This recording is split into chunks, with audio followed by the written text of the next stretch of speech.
up, Franco. Thanks, Molly. Hey, DeAndre. Obviously a big win for you guys today, but an ugly incident there in the first half or second half. As one of the leaders on this team, one of the veterans, just your thoughts on what happened. I mean, what you can share with us that we aren't privy to. Obviously, we could deduce things from the broadcast and we could pick up a little bit of what the referee said, but obviously not. We're largely in the dark here. So, anything you can share with us with regards to what happened and your thoughts on it.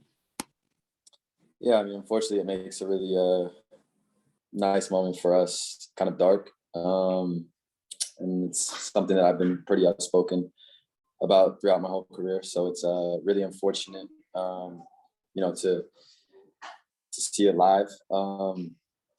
Basically, Damien and their player got into a little bit of a scuffle as Damien was walking away. The guy called him the N-word. MA reacted, and MA's one of the nicest guys. So when you see him react in the way that he did, it's probably something pretty serious or something that hit him pretty hard.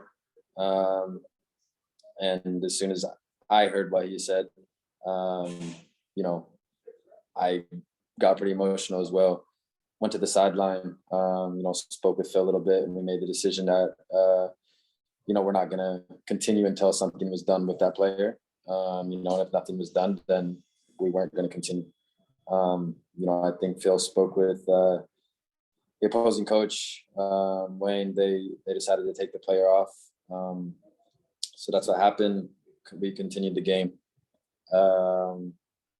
And came out with a win, but at the end of the day, it's like I said, it doesn't even feel like a win just because of that incredibly dark moment. So now we'll see what the MLS does about it. My eyes will be on that a lot. To see what kind of action they take, because it's now up to them to take action and make a stand and show that this not only has no place in the game, but no place in society. Next question, Michelle. DeAndre, what do you think the league should do? What would be, if you were in charge, what would you do? I don't know. It's hard because I've never been in that kind of, decision-making process. I obviously would see a lot of game suspension, or if that's how you say it, multiple game suspension. It'll be interesting to see what DC United does as a club. Again, there's just no place for it in society. It's one of those things that it's kind of hard to wrap your head around it. That sort of stuff is still said here in 2022. So yeah, it's just really disappointing. Can I ask one quick follow-up? Do you know if did he apologize? Was there any apology on the field or anything like that?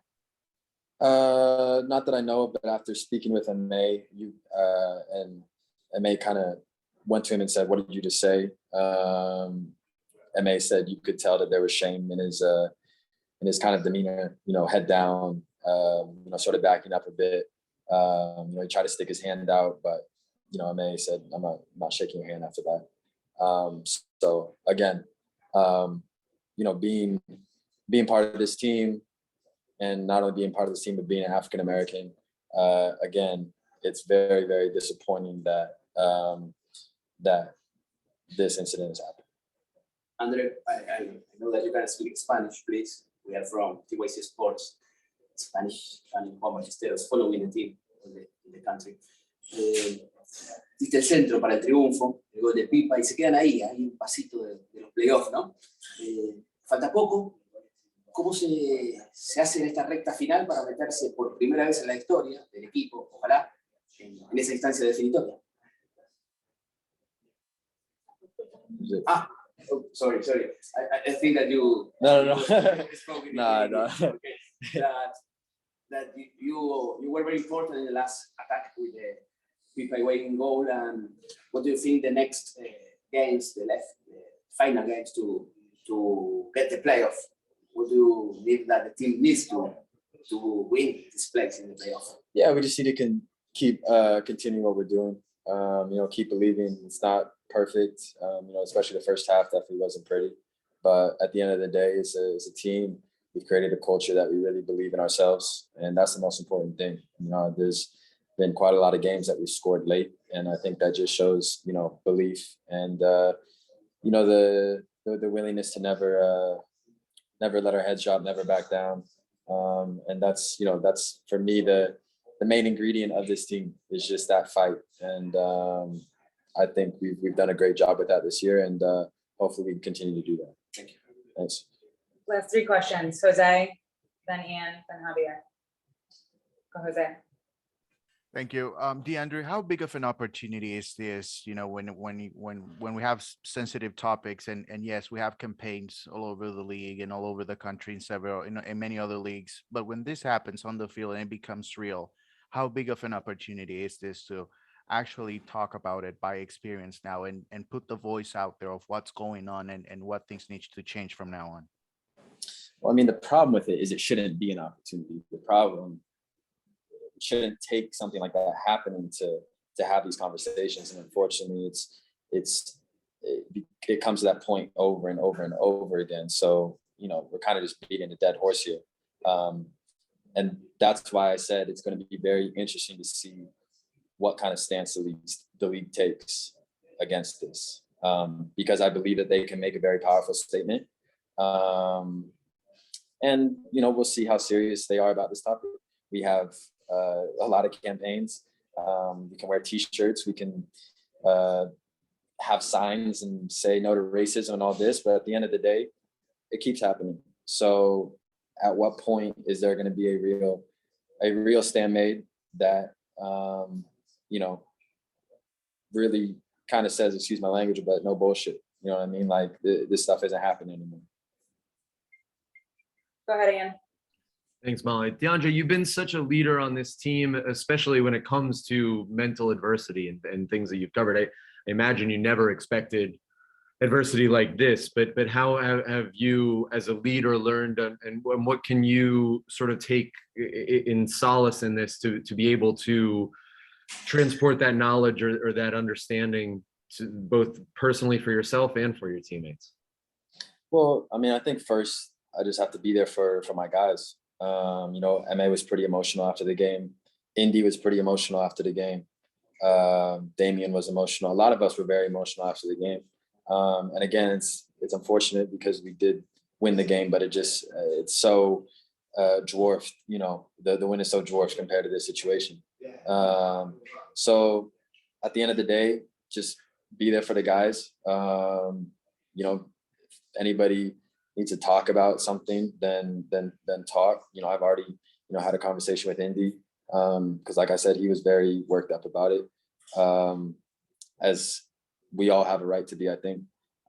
So again, just conversation, and again, like I keep saying, we'll see what action the league takes.